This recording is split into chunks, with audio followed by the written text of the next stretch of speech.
আমরা যারা নামাজ পড়ি না, নামাজকে অবহেলা করি, আজকের ভিডিওটি তাদের জন্য। সবাই শেষ পর্যন্ত শুনে যাওয়ার অনুরোধ রইল। কৃষককে প্রশ্ন করা হলো, নামাজ পড়েছেন? কৃষক বলল, আমরা তো চাষা বসা মানুষ, দিনে আনি দিনেই খাই, আমাকে কি নামাজ পড়লে চলবো?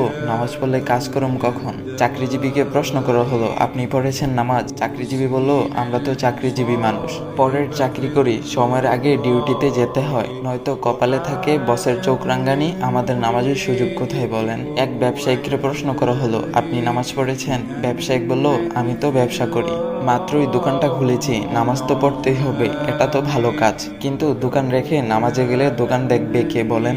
একটা ছোট ভাইকে প্রশ্ন করা হলো, তুমি কি করছো?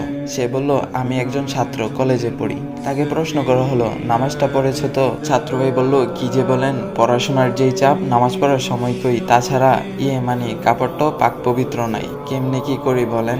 এইভাবেই কিছু মানুষ নানা রকমের অজুহাত দেয়। মহান রবের সবচেয়ে বড় একটি হুকুম মান্য করা থেকে তারা নিজেকে বাঁচিয়ে রাখতে চায়। হঠাৎ একদিন খবর পাওয়া যায়, চাষি রহমত আলী আর নেই।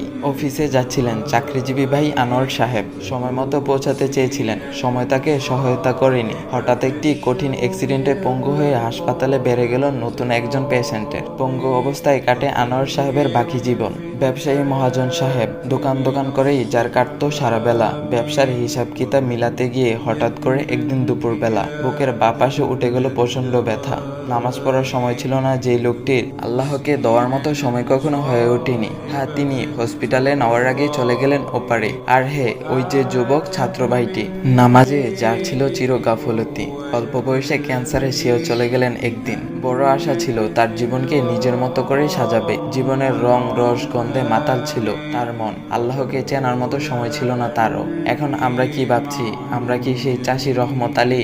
আমরা কি সেই চাকরিজীবী আনোয়ার সাহেব? আমরা কি সেই ব্যবসায়ী মহাজন? নাকি আমরা সেই ছাত্র ভাইটি? এতই তাড়াতাড়ি কি মারা যাব আমি? এখনো তো অনেক দেরি আছে। অথচ মৃত্যু প্রতিদিন আমাদের সামনে থেকে কাউকে না কাউকে নিয়ে যাচ্ছে। হ্যাঁ, যেতে হবে আমাকেও একদিন। রাসূল সাল্লাল্লাহু আলাইহি ওয়াসাল্লাম বলেছেন, বুদ্ধিমান তো হচ্ছে সেই ব্যক্তি যে তার ভুল ত্রুটি নিয়ে চিন্তা করে এবং মৃত্যুর পরবর্তী জীবনের জন্য ন্যায় আমল করে। অর্থাৎ বুদ্ধিমান হচ্ছে সেই ব্যক্তি যে কিনা নিজের দোষ ত্রুটি নিয়ে চিন্তা করে, গুনাহের জন্য অনুতপ্ত হয়, তওবা করে এবং মৃত্যুর পরবর্তী জীবন আখিরাতের জন্য ন্যায় আমল করে রাখে। হে প্রিয় ভাই ও বোন আমার, এখনো সময় আছে, খুব বেশি দেরি হয়ে যায়নি। এখনই ফিরে আসুন রবের দিকে, গুরুত্ব সহকারে নামাজ আদায় করুন এবং আল্লাহর হুকুমগুলো যথাযথভাবে পালন করুন। দেখবেন জীবনটা অনেক বেশি সুন্দর হয়ে গিয়েছে।